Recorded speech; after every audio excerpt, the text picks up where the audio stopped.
বন্ধু আজকে তোর বাড়িতে বিশ্রাম করবো 1 ঘন্টার লেগা। এই ল টাকা, একটু প্রস্রাব করে লই। কি শান্তি। কি রে বেটা, খেদা দিতেছস কে? তোর তো বিশ্রাম হয়ে গেছে, তুই আবার এই জায়গা থাকিয়া কি করবি?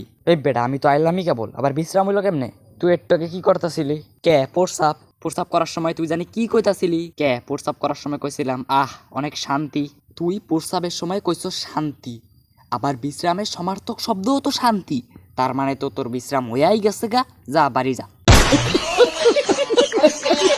অফিসার, আমার কাছে এমন একজনের সন্ধান আছে যে মাদক সেবন করে। কস কি? এই খবর তুই কেমনে পাইলি? আরে আমি যখন প্রস্রাব করতে গেছি তখনই এই খবরটা পাইছি। ব্যাপারটা একটু খুললা কত। আচ্ছা অফিসার, কন দেহি মাদক সেবন করলে কি হয়? কে যে মাদক সেবন করে তো উল্টাপাল্টা কাজ করা শুরু করে দেয়। আরে অফিসার, আমি যখন মুততে বইছি তখন দেখি আমার হলুদ প্রস্রাব পড়তেছে, সাদা প্রস্রাব না পড়া।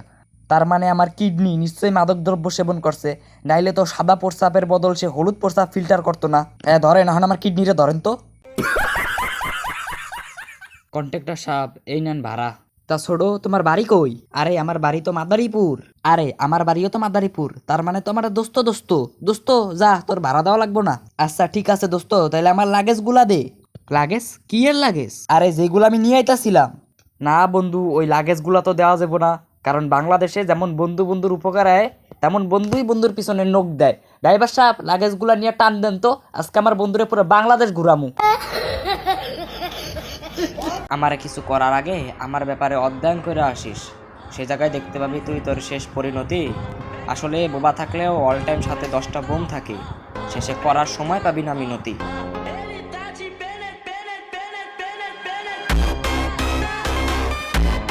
কিরে পটাশ, তুই যে বিজ্ঞান গাইড কিনস নাই কে? আরে স্যার, আমার তো এই গাইড কেনার দরকারই নাই, আমি তো এই গাইড ছাড়া এমনিতেই A+ পামু। এমনিতেই A+ পাবি, তাও আবার জীববিজ্ঞানের মতো একটা সাবজেক্টে? কেমনে? আচ্ছা স্যার, জীববিজ্ঞানের মধ্যে কি নিয়ে আলোচনা করা হয়? কে উদ্ভিদ আর প্রাণী নিয়া? আরে স্যার, এইটাই তো। আমি সকাল হইলে মানুষের গাছের আম জাম পারি, যেটা একটা উদ্ভিদ। আর রাইতে পিকনিকের লিগা মানুষের গরু ছাগল হাঁস ভেড়া চুরি করি, যেটা একটা প্রাণী। অতএব আমার উদ্ভিদ ও প্রাণী সম্পর্কে ভালোই জ্ঞান আছে। তার মানে আমি তো জীববিজ্ঞানে A+ পাইয়াই বয়ে রয়েছি। দেন সার্টিফিকেটটা তাড়াতাড়ি দিয়া দেন। আচ্ছা, আপনি রাফসানের নামে শুধু শুধু চুরির মামলা দিলেন কে? ওর কাছ থেকে তো আমরা কিচ্ছু পাই নাই। আরে স্যার, ও আসলে আমার দোকান থেকে চুরি করছে। আপনি কেমনে বুঝলেন? আচ্ছা স্যার, আগে আপনি কন দেহি চুরি কারে কয়? আরে কেউ যদি কারো অনুমতি ছাড়া কোনো কিছু লয়ে যায় তাইলে তো তারে চুরি কয়। আরে স্যার, ওই খালি আমারে ভাত আর রুটি টিয়া দিছে, কিন্তু ওই আমার অনুমতি ছাড়া আমার ভাত আর রুটিতে পড়া তেলা পোকা প্যাডে লয়া না কইয়া গেছে গা। তাইলে স্যার, এটা একটা চুরি না? আর চুরি হইলে এটা একটা অপরাধ না? এর লেগে তো আমি আপনাকে কাছে বিচার দিছি। গাইজ আসসালামু আলাইকুম। গাইজ মন খারাপ তো করলেন, সালাম দিছি, ওয়ালাইকুম সালামটা অন্তত পক্ষে কয়ে যান। আর গাইজ ভিডিওটা ভালো লাগলে ফটাফট like comment share and subscribe করেন, আর ভিডিওটাতে বেশি বেশি করে রেসপন্স দিয়ে আমাকে অনুপ্রাণিত করেন আরও নতুন ভিডিও বানানোর জন্য। আর গাইজ আমরা কিন্তু এবার লং ভিডিওর পার্ট শর্ট হিসাবে পর্ব আকারে ছাড়বো। আর এমনিতে ডায়লগ ছাড়লেও ছাড়তে পারি, কিন্তু এমনিতে নতুন কোনো আলাদা ফানি ভিডিও বানাবো না।